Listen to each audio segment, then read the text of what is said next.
Hello बच्चों, let's read the question. The question says a rectangular, a square, a circular and an elliptical loop all in the xy plane are moving out of a uniform magnetic field with a constant velocity v is equal to I cap. The magnetic field is directed along the negative z-axis direction. The induced EMF during the passage of these loops out of the field region will not remain constant for. तो इस question को solve करने के लिए हम जो की concept use करेंगे वो होगा कि हमारा जो ईएमएफ इंड्यूस्ड होता है, हम यहाँ पे मेंशन कर सकते हैं हमारा जो इंड्यूस्ड ईएमएफ होगा that is proportional to the magnetic flux linked with the given structure. तो यहाँ पे फाई है हमारा मैग्नेटिक फ्लक्स और उसके ऊपर वो प्रोपोर्शनल है. तो अगर हमारा मैग्नेटिक फ्लक्स जो एक सरफेस के साथ लिंक्ड है अगर वो कांस्टेंट होगा देन हमारा इंड्यूस्ड ईएमएफ भी उस गिवन स्ट्रक्चर के लिए कांस्टेंट ही रहेगा. तो क्वेश्चन में हमें कहा गया कि हमारे पास एक एक्स वाई प्लेन है, तो हम ऐसे ड्रॉ कर सकते हैं कि ये हमारा एक्स प्लेन है, ये हमारा वाई प्लेन है और हमारा जो मैग्नेटिक फील्ड है that is along the negative Z axis. तो अगर ये हमारा पॉजिटिव हमारा नेगेटिव जेड एक्सिस वो क्या होगा, अंदर की तरफ होगा माइनस ऑफ जेड. तो हम कह सकते हैं कि हमारा एक्स वाई प्लेन में इनसाइड ऑफ द प्लेन हमारा मैग्नेटिक फील्ड एग्जिस्ट कर रहा है कुछ इस तरह से. ठीक है, तो ये हमारा मैग्नेटिक फील्ड का डायरेक्शन है. हम क्या करेंगे इस क्वेश्चन को सॉल्व करने के लिए पहले एक सिंगल स्ट्रक्चर के लिए हम दिखाएंगे कि इंड्यूस्ड ईएमएफ कैसे होता है. तो अगर हम पहले यूज करें एक रेक्टेंगुलर सरफेस, तो हमारे पास ये रेक्टेंगुलर स्ट्रक्चर ऐसे दे दिया गया. ठीक है, तो हम अज्यूम करते हैं कि इस रेक्टेंगुलर स्ट्रक्चर का जो टोटल लेंथ है वो है इक्वल टू एल और ब्रेड्थ है इक्वल टू बी. और ये हमारा initially at time T is equal to 0 में ये हमारा totally inside the magnetic field है. ठीक है, और ये मूव कर रहा है with a constant velocity v. ठीक है, इतना हमने ये अज्यूम कर लिया, इतना हमको क्वेश्चन में एक्चुअली दिया भी गया. ठीक है, अब हम क्या करते हैं हमारे t इज इक्वल टू 0 से अभी हमारा जो नया टाइम है t वो डेल्टा t मतलब एक स्मॉल अमाउंट से हमारा टाइम चेंज हो रहा है. तो इस टाइम में क्या होगा, हमारा जो रेक्टेंगुलर लूप है वो ऑब्वियसली आगे बढ़ेगा, it will move forward, right.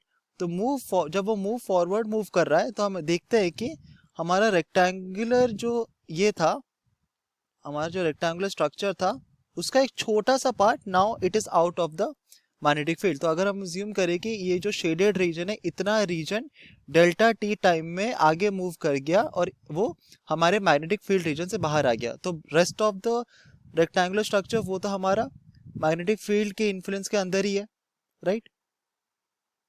ऐसे तो अगर हम अज्यूम करें कि ये जो छोटा लेंथ है जो अब मैग्नेटिक फील्ड रीजन के अंदर नहीं है वो अगर डेल्टा एक्स है इसका लेंथ, देन हमारा टोटल कितना एरिया बाहर आ गया आउट ऑफ मैग्नेटिक फील्ड वो हो जाएगा simply delta X multiplied by B. क्योंकि हमें पता है कि रेक्टेंगल का जो एरिया होता है वो होता है लेंथ टाइम्स ब्रेड्थ. तो डेल्टा एक्स लेंथ हमारा मैग्नेटिक फील्ड रीजन के बाहर आ गया, तो कितना एरिया मैग्नेटिक फील्ड रीजन के बाहर आ जाएगा वो हो जाएगा डेल्टा एक्स टाइम्स बी.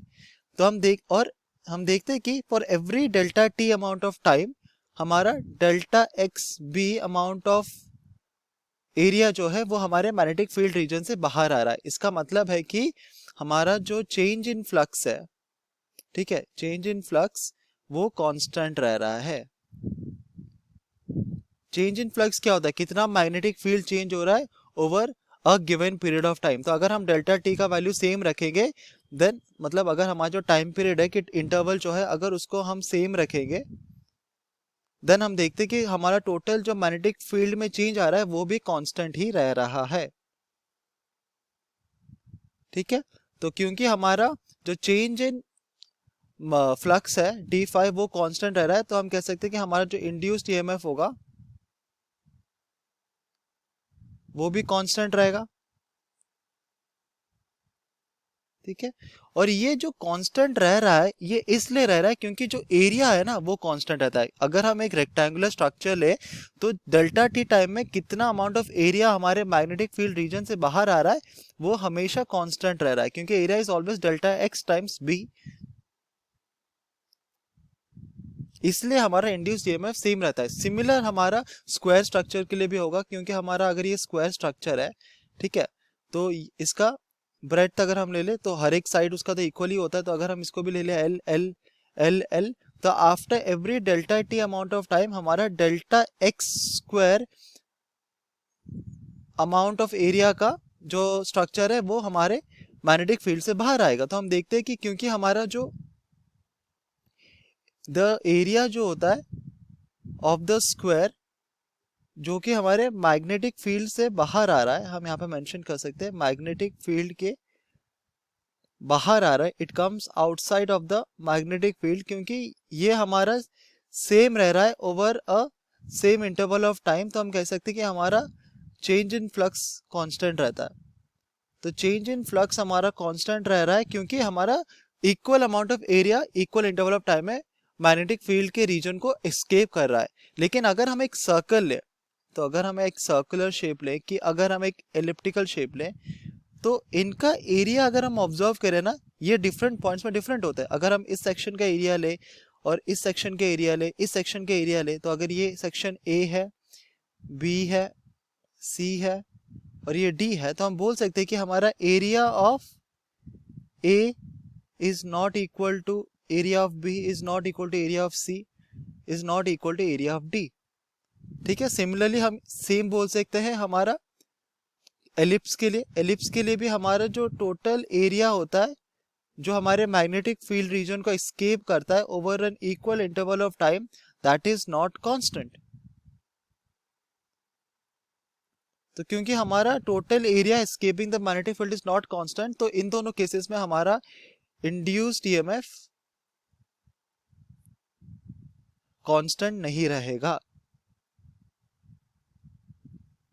और क्वेश्चन में हमें वही पूछा गया है कि कौन से दो स्ट्रक्चर्स की कौन से स्ट्रक्चर्स में हमारा induced EMF does not remain constant. So that is in case of a circle and an ellipse. Option B हमारा करेक्ट ऑप्शन हो जाएगा। Hope you understood it well. Best of luck.